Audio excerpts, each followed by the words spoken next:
As an engineering manager, I interview folks for various positions from time to time. Last week, I received an unintentionally hilarious feedback, and this is not for the first time. A candidate told HR that my interview questions were too high level. The feedback literally said if the interviewer wants real answers, he should ask precise questions. I acknowledge the feedback. Indeed, I was not very precise with my questions. They might seem vague and, on the other hand, left candidates quite some freedom to ask clarifying questions and drive the discussion in order to understand the problem better and think of a solution. Lack of precision was intentional, since I was interviewing for a senior role where it is expected to work on the edge of business and engineering and be able to go backwards from what the customer probably wants through refinement and to solution options. Let's talk about it. So, here is the thing about interviewing people. Role expectations may be different depending on business needs, and as a hiring manager, you need to allocate a successful candidate to a salary band in your organization, which depends on candidate's interview performance. Assessing a performance might not be an easy task, and it is not simply calculating a ratio of correctly answered questions. While questions may have different weights, some address fundamental skills, while others assume solid experience. So, I need a boundary definition. This is a junior, but this is a senior. How do I know? One of my approaches to recognition of senior versus junior is the borderline denoted by the ability of the candidate to address uncertain business problems versus the baseline knowledge learned from the books or educational courses. Let's put it simply by example. When you are interviewing juniors, you may ask very normal, factual, very checklist style questions. Things like, what is a window function in Postgres? Explain the Java virtual machine to me. What is a circuit breaker pattern? Basically, have you read all the right books and you know the technical domain? These are yes-no-ish questions. They test whether the person has the baseline skill of the profession. Perfectly fine and even necessary. But when you are interviewing a senior, you flip the script completely. A senior interview is not a trivia game. It's not for 200 points. Name the difference between a threat and a process. No. For seniors, I give a high-level, ambiguous, slightly fuzzy problem on purpose, because senior engineers, and this is very important, should be able to clarify the problem, ask me questions back, decompose situation, explore solution options, identify trade-offs, maybe even suggest metrics, and ideally, not panic. Let me share some more examples. If you are interviewing for a web developer's position, instead of asking, what is a circuit breaker? Throw a practical case at the candidate. Our customers are complaining that sometimes they get an error message while placing an order.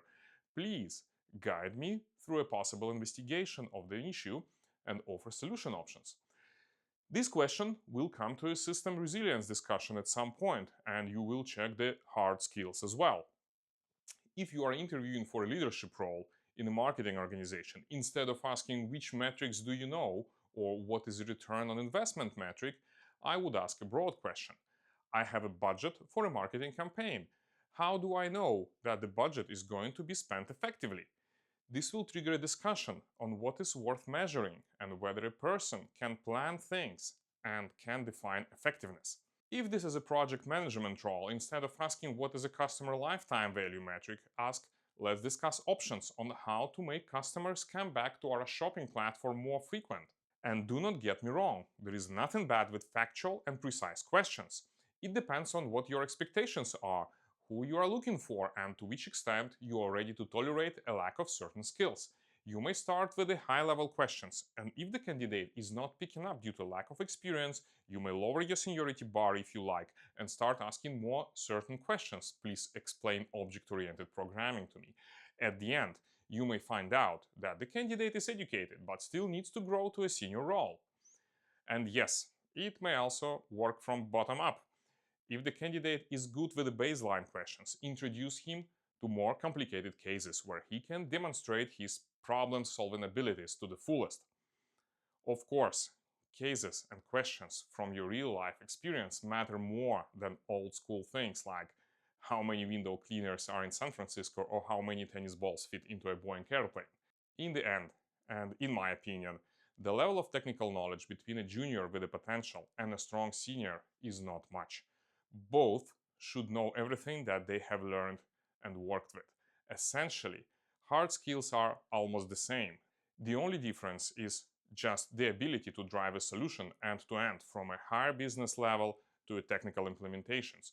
Juniors may not be able to do so effectively due to a natural short tenure in the profession.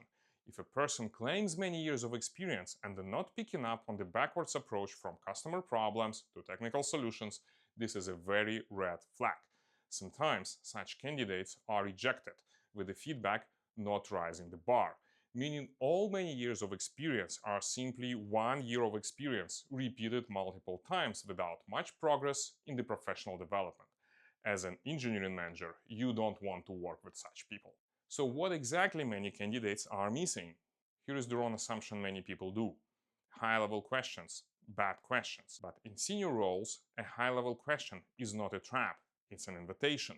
It is a chance for the candidate to show, can you structure ambiguity, can you detect what's missing, can you ask the right clarifying questions, can you propose multiple solution directions, and can you think before you answer. This is quite underrated skill, I would say. That's seniority.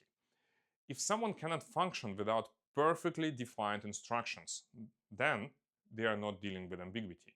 They are just following a receipt. And honestly, if your entire problem-solving process collapses the moment the instructions aren't numbered 1, 2, 3, you are not ready to drive larger projects where a set of initial functional requirements can be quite fuzzy and need to be challenged and refined. And you are definitely not ready for senior engineering work. So here are the takeaways if you are an interviewer. Keep high-level questions for senior roles. You are not testing memory, you are testing thinking. Look for clarifying questions, mental models, decomposition, trade-off reasoning, creativity, communication, confidence with uncertainty. If you are a candidate, when you get a fuzzy question, don't panic. Don't guess. Don't say, can you please be more precise? Instead, ask your own questions, frame the problem, suggest assumptions, walk through options, show how your brain works. That's how you prove you are a senior. So yes, the feedback I got was fair in a narrow, literal, junior engineering sense. But in the context of a senior role, it missed the entire point. High-level questions aren't vague.